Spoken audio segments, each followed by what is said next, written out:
자연계 논술 출제 범위입니다. 논술고사 자연계는 수학은 필수이고 과학은 물리, 화학, 생명과학 중 한 과목만 선택해 답안을 작성해 주시면 됩니다. 자연계 과학의 출제 범위는 과학 1, 2이며 단 과학 2의 경우에는 가능한 한 과학 1, 2에서 공통적으로 다루는 개념에 관한 내용을 출제할 예정입니다. 의학계 과학의 출제 범위는 과학 1, 2입니다.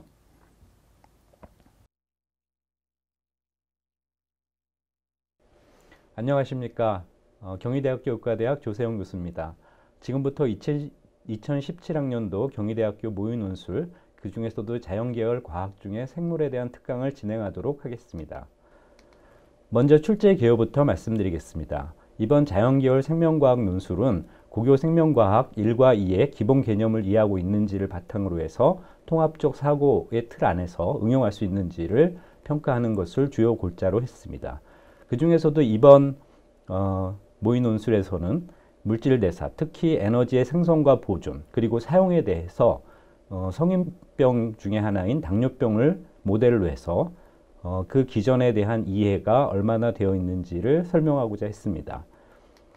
일단 제시문과 더불어 논지에 대한 설명을 진행하도록 하겠습니다.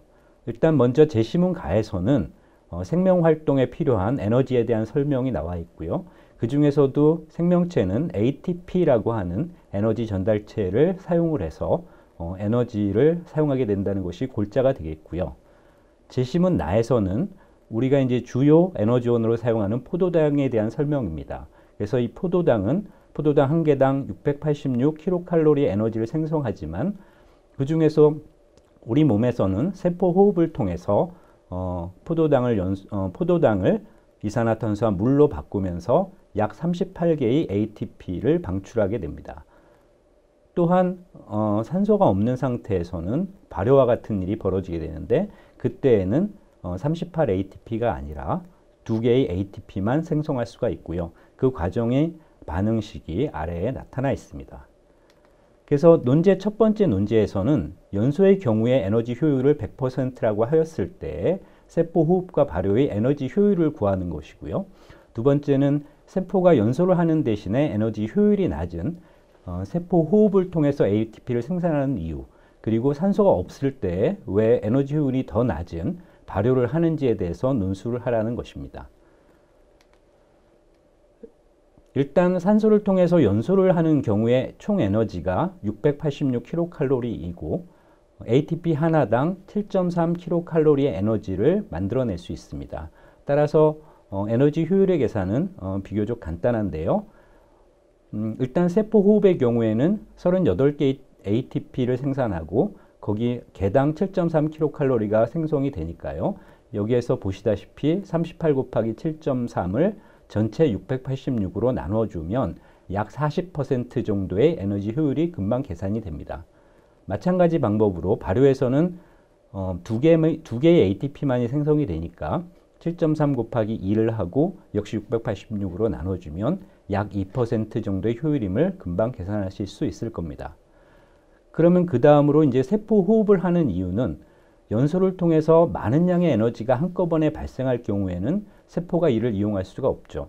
그래서 에너지의 전달체인 ATP를 사용해서 저장을 할 수도 있고 필요한 곳에서 원하는 만큼 사용할 수가 있게 되는 것이죠. 그 내용을 그대로 기술해 주시면 되겠습니다. 다음으로는 왜 세포 호흡이 아니라 에너지 효율이 훨씬 낮은 발효가 일어나는가에 대해서는 산소가 없는 상황에서 세포 호흡을 할 수가 없기 때문에 그 상황에서도 에너지를 필요로 하기 때문에 에너지 효율이 낮은 이런 발효를 이용해서 에너지를 생성하게 된다라는 내용을 기술해 주시면 되겠습니다. 다음 제시문을 보겠습니다. 제시문 다에서는 순환계에 대한 설명을 하고 있는데요. 그래서 특히나 혈액이라고 하는 것은 소화계에서 필요한 영양소라든가 호흡기에서 흡수한 산소, 면역계에서 생성한 항체, 내분비계에서 생성한 호르몬 등을 운반하는 데 사용이 된다는 내용이 제시가 되어 있고요. 제시문 라에서는 생물의 항상성에 대한 이야기와 더불어 우리 몸의 혈당을 조절하는 데 중요한 두 개의 호르몬, 인슐린과 글루카곤에 대한 설명이 제시되어 있습니다. 자, 그 다음에 제시문 나에서는 이 혈당 조절과 관계된 대표적인 질병인 당뇨에 대한 설명입니다. 그 중에서 이제 제1형 당뇨와 제2형 당뇨가 있는데요.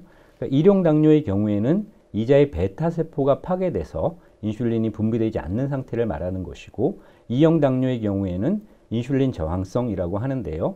그러니까 인슐린은 정상적으로 분비가 되지만 표적 세포에 문제가 있어서 인슐린이 기능을 하지 못하는 경우이고요.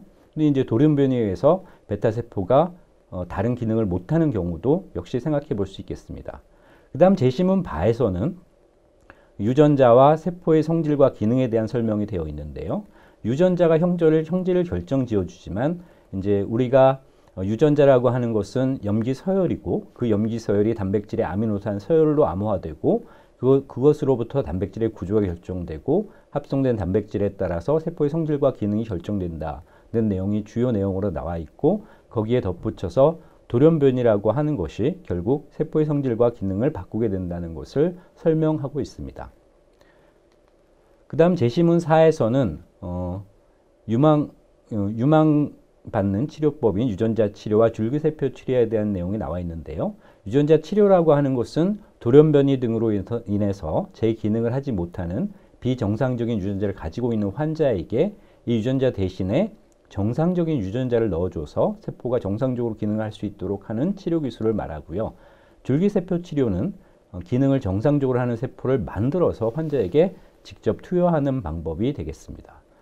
이와 같은 제시문과 더불어서 논제 2에서는 당뇨병 환자의 경우에 소변의 양이 증가하거나 갈증을 느끼는 빈도가 많아지고 공복감을 느끼는 경우가 잦아지는 등 다양한 증상이 나타나게 된다 라고 하면서 이 중에서 당뇨병 환자가 체중이 감소하는 원인이 무엇인지 생각해서 논술을 하라는 내용이 되겠습니다.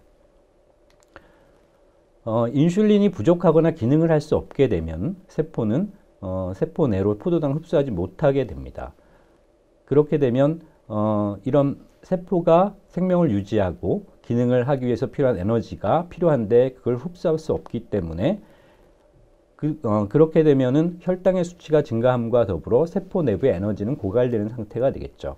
그래서 세포가 포도당을 흡수하지 못하기 때문에 뇌에서는 에너지가 부족하다고 판단을 하고 음식을 더 섭취하라는 신호를 보냄과 더불어서 탄수화물 대신에 지방이나 근육 단백질을 분해해서 에너지를 얻으려고 할 것입니다.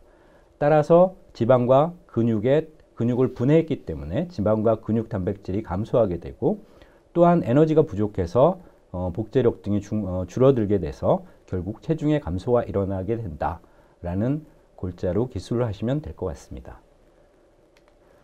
다음 논제는 제1형 당뇨병 환자의 경우, 아까 제1형 당뇨라고 하는 것은 이자에서 베타세포가 파괴돼서 인슐린이 분비되지 않는 상태라고 말씀을 드렸었는데요. 1형 당뇨병 환자의 경우에 식사 후 혈당량이 어떻게 변할지, 그리고 식사 1시간 후에 인슐린을 환자에게 투여했을 때 혈당량의 변화를 예측하고 이유를 논술하라는 것입니다. 1형 당뇨병 환자의 경우에는 이자의 베타세포가 파괴돼서 인슐린이 분비되지 않는 상태라는 것이고요. 그러면 음식을 섭취해도 혈액 내의 당을 흡수하지 못하게 됩니다. 따라서 혈당은 정상인에 비해서 훨씬 높아지고 그 높아진 혈당 수치가 정상인보다 훨씬 오랫동안 유지가 될 겁니다.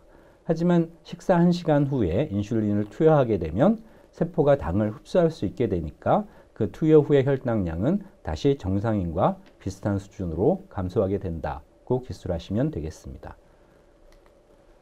다음 마지막 논제는 제1형, 2형과 그 외 유전적인 원인에 의해 발생하는 당뇨병 중에서 유전자 치료에 의해 가능한 당뇨병은 어떤 것이고 유전자 치료가 불가능한 경우 줄기세포 치료가 가능한지 논술하라는 것입니다. 자, 1형 당뇨병은 이자의 베타세포가 파괴돼서 인슐린이 분비되지 않는 상태이기 때문에 역시 인슐린을 합성할 수 있는 세포가 존재하지 않는 것입니다. 따라서 이런 경우에는 유전자 치료는 불가능하죠. 세포가 없기 때문에. 대신에 정상적인 세포를 넣어주는 줄기세포 치료를 할 수가 있겠습니다. 반면에 2형 당뇨병 같은 경우에는 인슐린 저항성으로 인해서 인슐린이 합성은 되지만 이를 수용해주는 수용체 단백질에 문제가 있다거나 또는 이제 돌연변이에 의해서 베타세포가 제대로 기능을 하지 못하는 경우가 해당이 됩니다.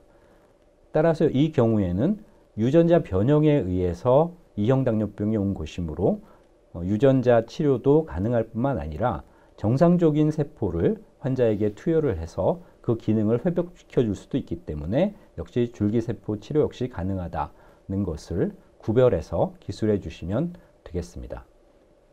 네, 이상으로 자연계열 생명과학 논술에 대한 설명을 마치겠습니다. 감사합니다.